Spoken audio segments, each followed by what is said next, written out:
Hi, and welcome back to the What We Doin podcast, or welcome to the What We Doin podcast, where I ask y'all in society, what are we doing? Because some days it seems like we're straying further away from the light, and then we just tiptoe our way back to it. Not sure, but this is the second video in our first series, Crime and Romance. I'm so excited to talk about this topic because it seems like no one thinks this is important enough to talk about, which is quite scary because it is scary. Also, confession. This is my fourth time trying to record this freaking video. Let me double check everything is working smoothly. Okay, my audio is recording. My camera. So I'm recording off of an iPhone. It better be recording. The first two times I tried to record, one, someone called me and I didn't know my phone was on silent. I thought I had it on do not disturb, like don't bother me type stuff, but I guess it still came through and it shut it off. Two, it just completely shut itself off. I don't know. Three, I don't know what happened with three. Yesterday, what happened? I don't think I pressed record. That was my fault. User error, my bad. But still, it pissed me off. It was like 1 a.m. My third time recording it that same day, 1 a.m. And then I got up and I'm like, oh, please, God. I kept checking in the mirror. I was like, oh, my phone's still on. And then next thing I know, I got up and I was like, yes, thank God, it's done.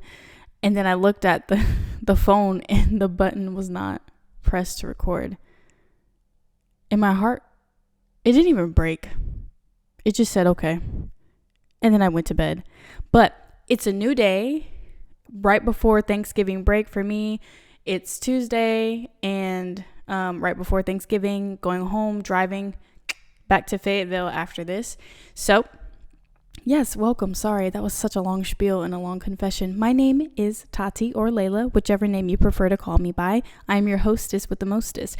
And today's topic, we are talking about Hybristophilia. Yeah, let's say it together. Ready? Hybristophilia. You may be asking, what is that? That sounds weird. And it is. But before we get into it, let us talk about the winner of the evening, the star of the night. In our lives, for me at least, we are drinking mulled wine for our wine cocktail today. So in the mulled wine, all I have is a dry red wine that I poured into a saucepan. I think I poured about a third of the bottle into the saucepan and maybe added 2 tablespoons of maple syrup. And I'm talking about real maple syrup. I'm not talking about corn syrup, okay? So maple syrup, I had about 2-3 tablespoons. And since I like very sweet wine, I added in some brown sugar, which they say to do. But if you don't really like sweet things, don't add the brown sugar, you'll be fine. And then I added a whole orange in there, sliced it up, dropped it in, boop, boop, boop, 2 cinnamon sticks, and then I just let it simmer. And once it started to simmer, I only let it go for about a minute, and then I took it off. So this is what was left over from yesterday's concoction of mulled red wine. I'm drinking it, and it's actually quite delicious. I didn't think it was going to be, because I'm not really a big fan of cinnamon, but it goes so well with this drink. I think it's probably a holiday drink. I don't know, but it is holiday season since Thanksgiving is coming up. I don't understand why people skip over Thanksgiving. It's the best holiday. You get to eat. I mean, obviously, history-wise, it's not the best, but you get to eat. And that's the best thing ever. Because not everybody gets to eat in this world. But back on topic, let's get back to the What We Doin podcast, today's video, Hybristophilia. So, of course, my notes are right here. If I'm looking down, I'm looking at my computer, just so I can get everything right. If I don't name who I'm quoting or the article that I'm looking at, I'm going to put all of my resources in the description box, and I'll make sure to put it on the screen as well. So, what is Hybristophilia? Well, as defined by the American Psychological Association Dictionary, Hybristophilia is the sexual interest in and attraction to those who commit crimes. In some cases, this may be directed toward people in prison for various types of criminal activities. Yeah, I know, right? A type of paraphilia, a condition characterized by abnormal sexual desires, typically involving extreme or dangerous activities as defined by Google. Paraphilias are psychiatric disorders characterized by deviant and culturally non-sanctioned sexual fantasies, thoughts, and or behaviors. Now, I know I threw a lot at you. We're going to talk about it. And I know you're probably asking, why are we talking about it? Because no one really does. Every time I watch a crime documentary, there seems about a serial killer. We're talking about 3 main serial killers. Jeffrey Dahmer, since his whole series had everybody in an uproar, caused a lot of chaos. Ted Bundy, all 3 of these people caused chaos. Ted Bundy and Richard Ramirez. We're going to be talking about those 3 specifically because in their documentaries that I've watched, they had hybristophiliacs. They had groupies, and not just groupies in fandoms who were proud of their work. And it's so disgusting that I even have to say that, proud of their work, but that's what their fandoms consider their horrible, horrendous acts to be work. And so they had fandoms who not only, again, like I said, were fans of them, but loved them, wanted to be with them, fantasized about them and what they did, and thought it was great, beautiful, or they didn't even think they did it. So let's get into the 2 types of hybristophiliacs. You have passive and aggressive. Passive are known as SKGs, serial killer groupies. What they do is they write letters confessing their love to their serial killer. And they also come up with excuses as to why they think that these serial killers did not commit the crimes, even though there were probably tons of evidence against them. But they still make excuses up as to why they think they didn't do it, confessing their love through their letters. And they always tend to be the type to think that they can change their potential lover's mind, that they can heal them. And we'll get into that later as what are the causes of becoming a hybristophiliac. And so these passive hybristophiliacs will develop relationships with a criminal and feel that they are special. And they tend to put themselves in positions to be seduced, manipulated, and lied to by the people they fall for. They usually feel that they can change their lover and have rescue fantasies. So that's the passive hybristophiliac.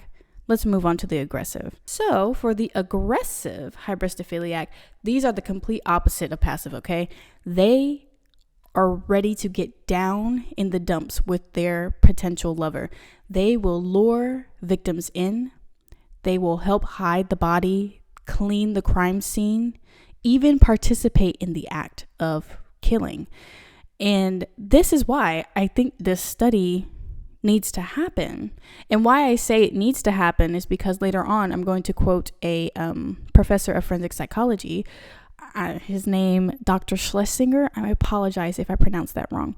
But he says there are case reports of these individuals. There's discussion of them, but really no empirical research from a scientific perspective.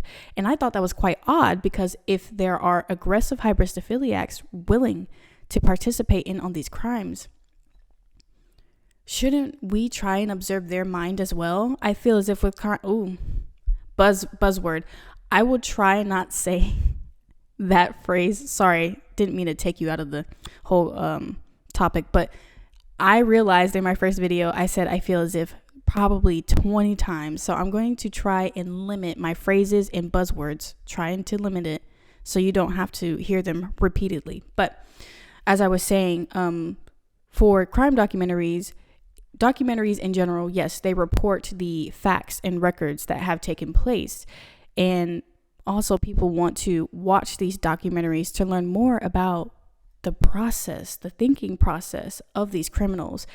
Why wouldn't we want to learn also about their lover's process, who seems to be spellbound, or how would you say brainwashed to think that these evil people are their soulmates, their lovers, someone that they can see the rest of their lives with? I think that needs to be researched, and I would love to. If I was a psychologist or a psychiatrist, I would probably go this route and try to perform research on these type of women. And why I say women is because we'll get to it in just a second, but it's mainly women who are hybristophiliacs and not really men. So, disclaimer, you do not have hybristophilia if you like watching crime documentaries like me. If you start to develop feelings for these criminals, sexual desires, that is a conversation we have to have at a different time.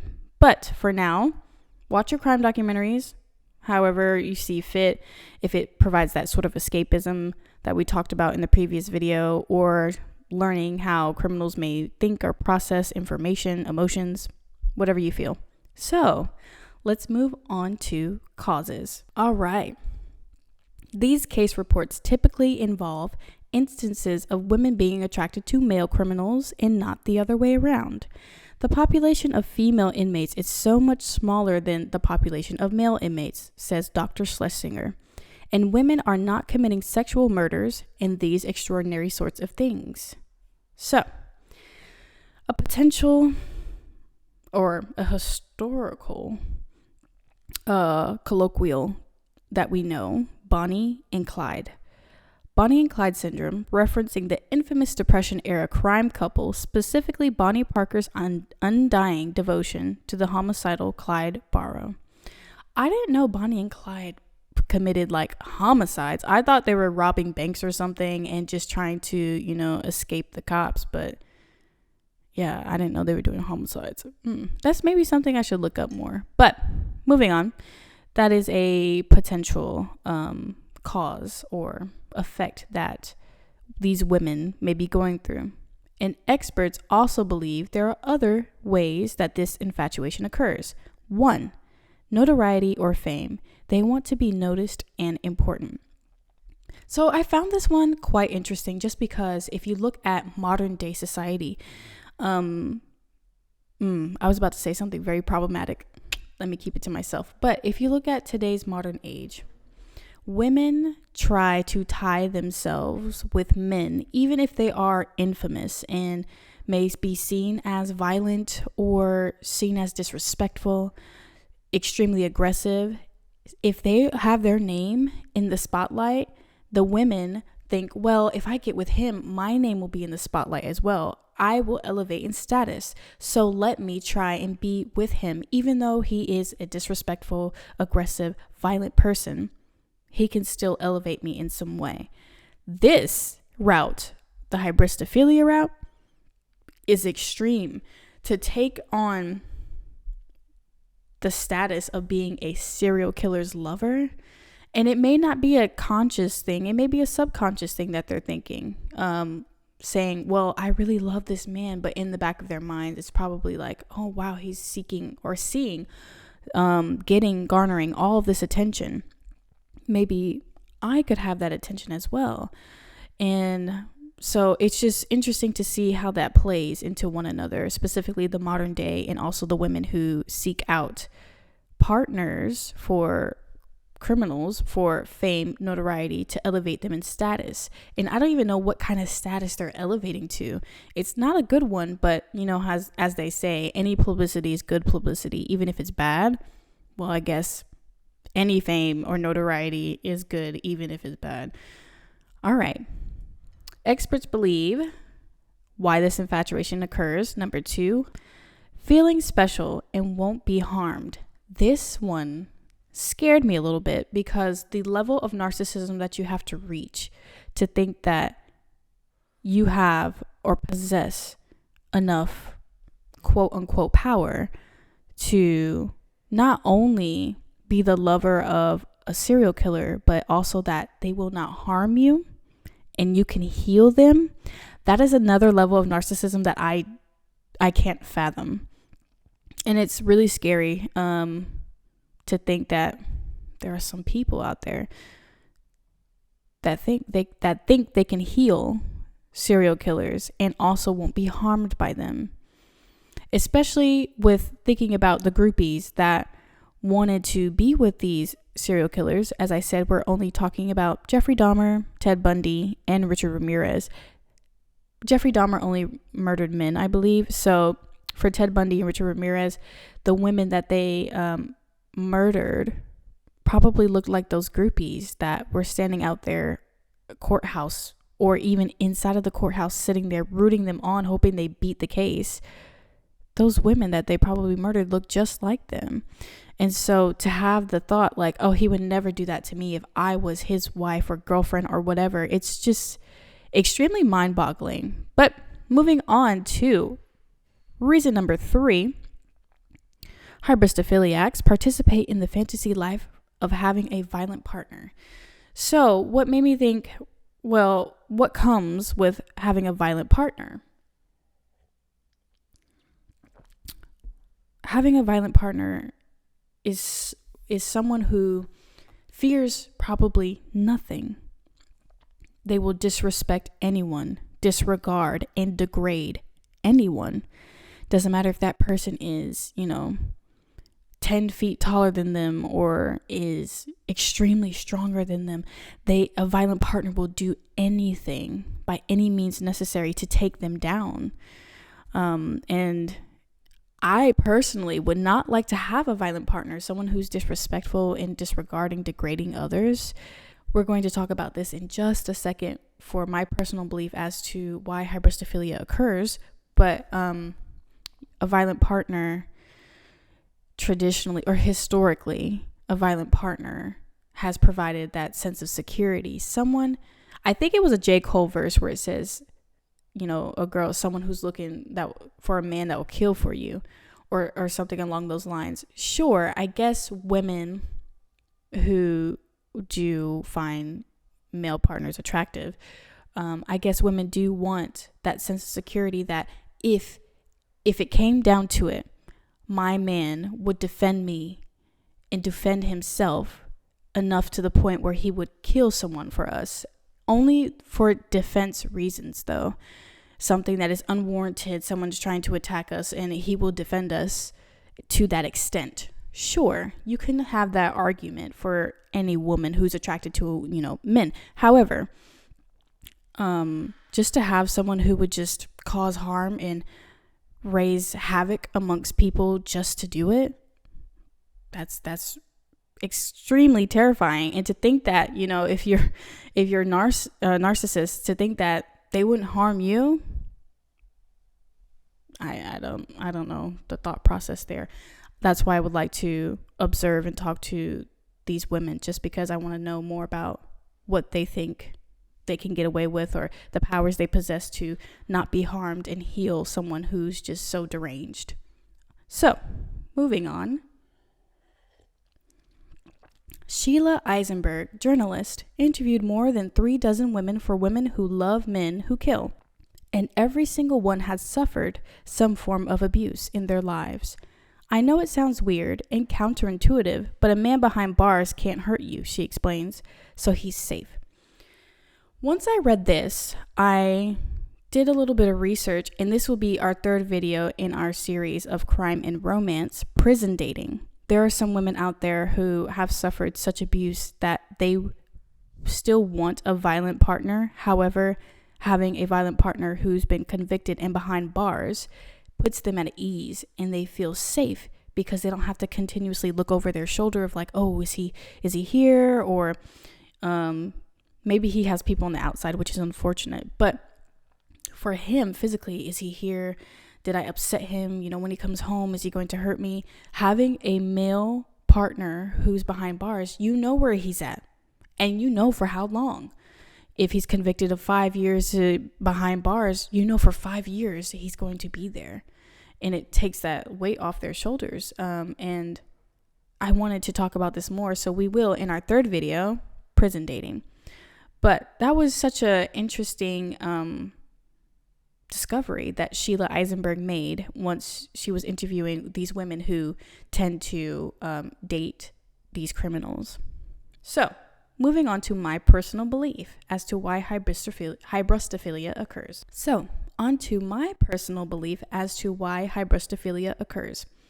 After doing some research, and I'm pretty sure there are a couple of psychologists or psychiatrists out there who have this same theory or idea, but I thought, well, hybristophiliacs probably are searching for the ultimate bad boy. So the dominant qualities that these bad boys possess, and I'm talking about, the violent criminals, they exude confidence out of this world. Nothing intimidates them. And a woman, not saying all, but a woman who finds a man that has that sort of confidence, it's very attractive. For me, yes, confidence within a man is attractive, but I think there's a difference between confidence and arrogance. And so I think they exude confidence that is actually arrogance. They don't follow the rules. A lot of people say rules are meant to be broken. Of course, the bad boy is going to break them. And he has broken the ultimate rule. Also, of course, they say sins are all ranked the same or they all weigh the same. But killing another human being, I think that's a very big rule or sin that shouldn't be broken. But that's an ultimate bad boy for you. And so the last quality, adventurous and not afraid to take risk. They won't turn down any challenge. Nothing is a challenge really to them. And it's easy to get what they want because they possess that violence that is necessary in order to get everything that they want. So this next part is quite interesting. Just because historically speaking, the link between dangerous behavior and masculinity is historic, as society still thinks aggressiveness and dominance are attributes of a real man. So, of course, I'm pretty sure you all have heard of that whole alpha male going around on the internet. It's just so ridiculous. But historically, aggressiveness and dominance are attributes of a real man. I think as we evolve as creatures, sure, having aggressiveness is totally fine if it calls for it.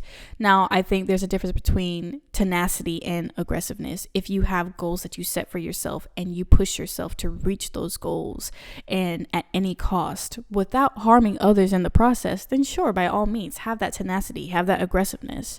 But if we're talking about aggressiveness to the point where you're trying to dominate others and strike fear into their heart, that's where I think we've evolved as humans and we don't need to be doing that. I think what is that saying? You attract more flies or bees with honey, right? Instead of vinegar. So yeah, I think if you possess more of the charisma and charm to not dominate, but to lead others, that's way better than you striking fear and trying to be dominant and aggressive over others, because eventually they're probably going to snap back at you or try to snap back at you. And you'll just have a reputation for yourself where nobody wants to support you and be around you. So that was a whole little tangent. But moving on to another historical piece. Primate research finds that females prefer the larger, louder, more aggressive males who show clear markers of their maleness. In humans, then, certain women might sense in an aggressive male a larger-than-life companion who can deliver more than an ordinary man could. Through him, she subconsciously perceives she gains status and protection. Again, we're going back to those three main causes that I talked about earlier: that status, that notoriety and fame, and protection. Having that violent partner, it gives them a sense of security that this man will do any and everything and nothing intimidates him. And I guess it is nice to have someone in your life who looks at a problem or looks at something and says, that's nothing, we can do this, we can get over this, or we can conquer it. But if we're talking about conquering other people, I don't think that's the way we should be going or the route we should be going. But again, like I said, she gains that status and protection. That ultimate bad boy is going to give you some kind of freedom and sense of self, I guess. But that whole nice guys finish last kind of thing, I would prefer to be with a nice guy. I've never found that bad boy trope to be that attractive. Sorry, we're going off on another tangent. But I never found that bad guy or bad boy trope to be attractive, because it's like, then I'm going to be put in harm's way potentially. If people know I affiliate myself with him, then I have to be constantly looking out, over my shoulder, looking out for myself, because now since my name is tied to his, I'm probably or possibly a target. But anywho, I guess people think, well, if he's the ultimate bad boy, there should be no target on him because no one's going to step to him. But I don't know. I haven't done that much research. But if you have a violent partner, the ultimate bad boy, nobody should be trying to have a target on his back because they know what the outcome would be. But, to each their own. And the last piece of evidence that supports my ultimate bad boy theory, it's the thing that most women struggle with all their lives, as society wants them to be quote unquote good girls. Bad boys set these women free from the pressure of being so-called good girls. They don't care about good girls. On the contrary, they like the ones who are not good in the eye of society. However, women always admire the sense of freedom bad boys have and offer, and they can express their true self, ignoring the pressure of society when they are with them. So no wonder why women are drawn to the bad guys. Let me tell you this right now, sweetheart. You do not need a bad boy to break that good girl trope. First and foremost, who says you have to be a good girl? In modern day society, that whole good girl thing, throw it out the window. Nobody cares about that anymore. I mean, I guess the older you get, people start to care about it more. And of course, the generation before us definitely cares about it. But if you're talking about, today's generation, we don't care about it. You don't need a bad boy to come break that for you. But you don't have to put that pressure and label on yourself. Good girl. What even is a good girl? Are they prim, proper? They don't curse. They keep themselves presentable. You don't have to do all of those things. Like I said, the only reason why I look like this sometimes is because I know I'm going to be on a camera. So I prepare for it. Other than that, I'm walking around here in some sweatpants. My hair is crazy. I don't have on makeup. I'm just chilling. And I'll even go out like that in the world. So I don't know why I do this for the camera, I guess. Because I know it's going up on the interwebs. But you don't need a bad boy to break that good girl trope for you. You can do it yourself. Be that strong, independent woman. I'm sorry, y'all. This wine's getting to me, and it's delicious. All right, so let's move on to some fan mail examples and groupie examples, starting with Jeffrey Dahmer, because this blew my mind. For some reason, he was so popular with the ladies that in 1993 alone, his admirers sent him $12,000 to help him buy things in prison. Little tangent. If you ever want to send anyone money, send it to me, okay?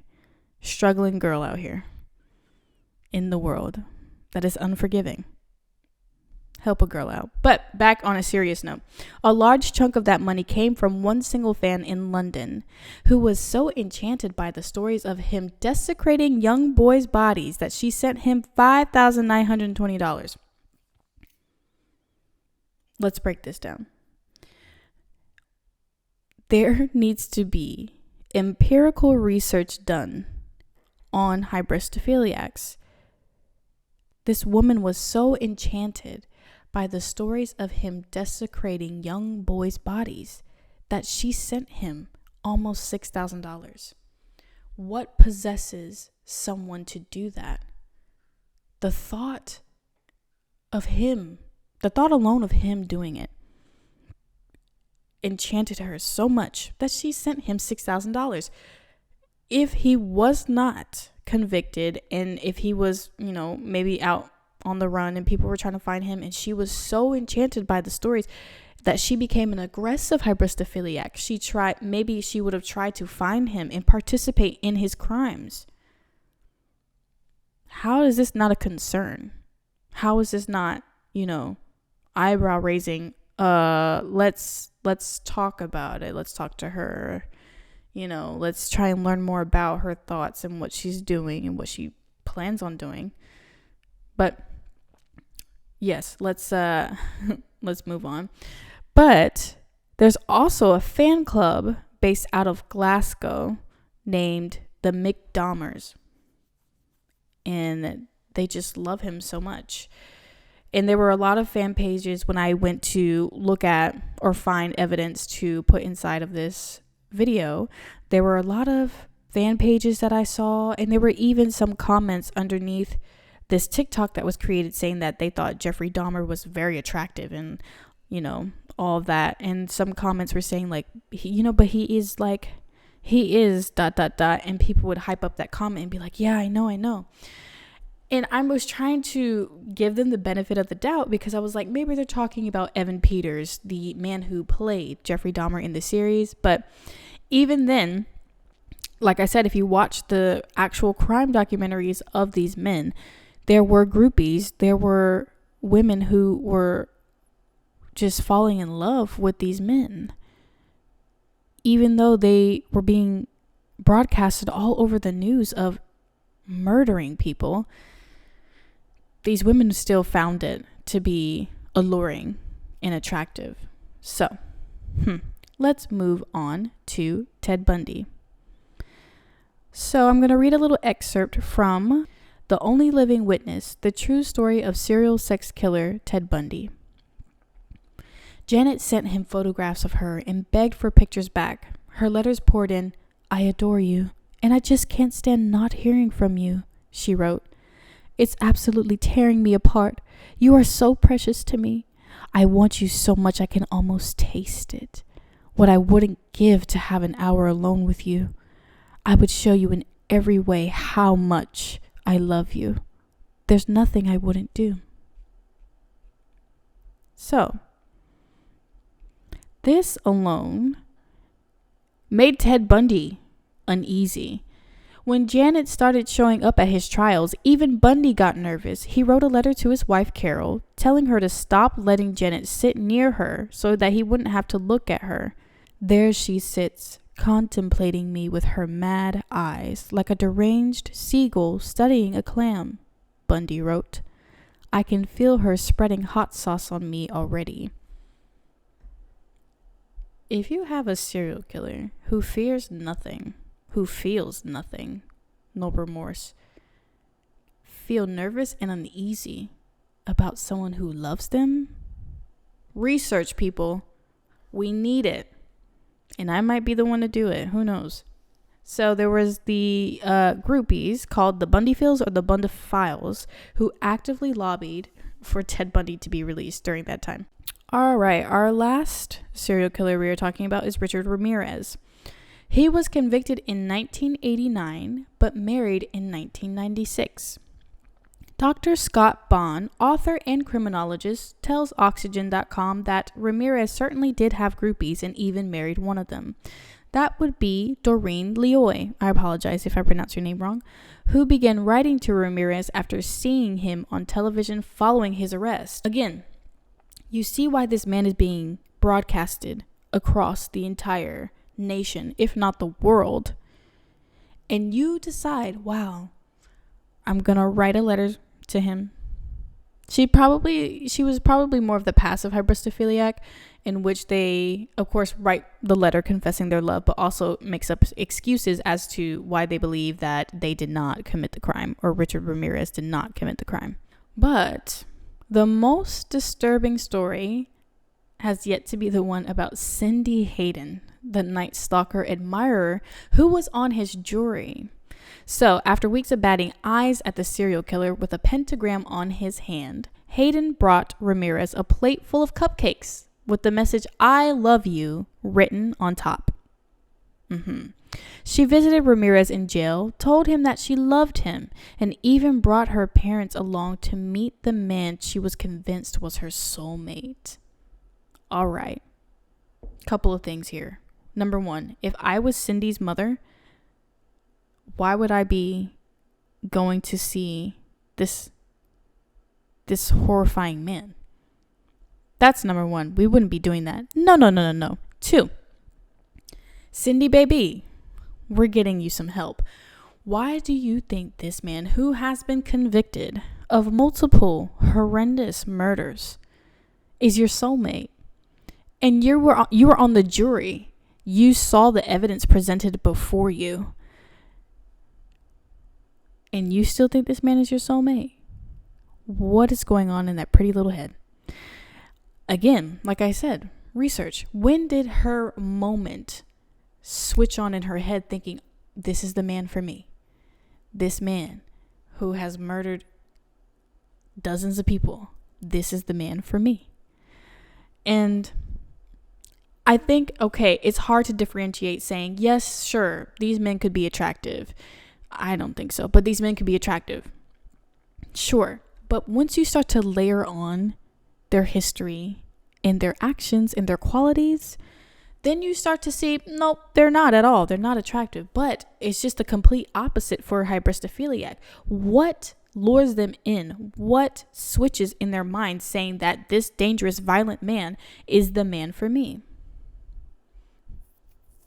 I don't know if I were to perform research on this group. I don't even know where to start. I guess you could find groups of people, groupies, but do they have love for this person? I guess asking them questions as to why they develop this kind of love. Why do they think this kind of love is something that they would chase or actually bring into their life? So I don't know. This really motivates me to create a documentary, but about hybristophiliacs. So we'll see. We'll see how that goes. Let's move on to modern day recognition in song form, starting with Jeffrey. We all know this song, "Dark Horse" by Katy Perry featuring Juicy J. I loved this song. I don't know how this got away, but she's a beast. I call her Karma. She eats your heart out like Jeffrey Dahmer. I don't know how we let this get away and thought it was okay. I don't. So moving on to another modern day recognition for Jeffrey Dahmer, Must Be the Ganja by Eminem. Eminem's whole discography, I believe, is called, the album was Relapse. I have to dissect that. He had a whole spiel about serial killers in like all of his songs. So I would like to just dissect that maybe one day, but it's a lot. So Must Be the Ganja by Eminem. Faced with a dilemma, I can be Dalai Lama and be calm or bring drama. A step beyond of Jeffrey Dahmer. I don't know what's a step beyond Jeffrey Dahmer. I don't want to know. So moving on to Ted Bundy. Yes. I'll put this up on the screen. I really don't feel like saying it. We want CUNT by Jeffree Star. Do we expect anything else from Jeffree Star? Applying my lipstick while wearing John Bonet's training bra. Pink like my, hot like Ted Bundy. Again, sure you can find these men attractive, but once you learn about their history, we gotta reevaluate some things. We gotta reevaluate our standards. But all right, moving on. Stay Awake by Eminem. She's scraping me, she's fighting me, she's scratching like some dumb freak, escaping me, no dice, you see. I might just be Ted Bundy or Satan. Gee, what a sight to see. I'm dancing in my red panties. I really need to dissect this Eminem album. I don't know what he was going through at that time. Richard Ramirez, moving on. Night Crawling by Miley Cyrus. Sometimes I stab you in the back. Sometimes my thoughts are violent. Sometimes they bring me to the light. Night crawling, sky falling. Gotta listen when the devil's calling. Can't shake it, I'll taste it. And then last but not least, Godzilla by Eminem. But I tell a bitch I'll marry her if she'll bury her. Face on my genital area. the original Richard Ramirez. So what's interesting in this one is that the buzzword for today is interesting. I just realized I said that a lot. So every time you hear interesting, or I'll put this at the beginning, never mind. But this is the first time that hybristophiliacs are brought into the picture. So, but I tell a bitch I'll marry her if she'll bury her. Again, aggressive hybristophiliacs will participate in the crime, getting rid of the body, luring victims, participating in the crime, cleaning up the crime scene right here. And so for these men, the serial killers who did marry these women, I don't know if they all married, well, Jeffrey Dahmer didn't, but I don't know for other serial killers if they did marry after being convicted, if they got married to groupies. What in that groupie made them feel like this is the woman for me? Maybe this woman loves me and all of my deranged craziness, so I'm going to marry her. Or I'll tell a bitch I'll marry her if she'll bury her. Someone who will participate in the crimes and believes in what I'm doing. That's also something, a different research topic, or something that can be tied into the research topic. I really want to create a documentary about this. Maybe, years to come. But yeah. So that's all I have for today's podcast. I just want to know, if you made it this far, thank you so much. But I just want to know, what do you think about hybristophilia? Have you ever heard about it before? Is this your first time hearing about it? I know it's very queasy and it makes people uneasy, but when I was watching these documentaries, every single time there just seemed to be groupies who didn't believe that this man had caused this much havoc and harm onto people, and they created excuses for them and they fell in love with them. And I was just like, how do you, what goes through your mind or people's minds to want to be with someone this heinous? So again, just let me know in the comments. Let's start a conversation. How do you feel about this? Do you think there needs to be empirical research on this? I think so. I feel as if there's aggressive hybristophiliacs who want to participate in the crime, we should definitely look into that. But yeah, just let me know your thoughts. And thank you so much again for staying to the end. Please like, comment, subscribe, share if you care, if you want to. And like I always say, good wine, good times. Enjoy your night. Bye.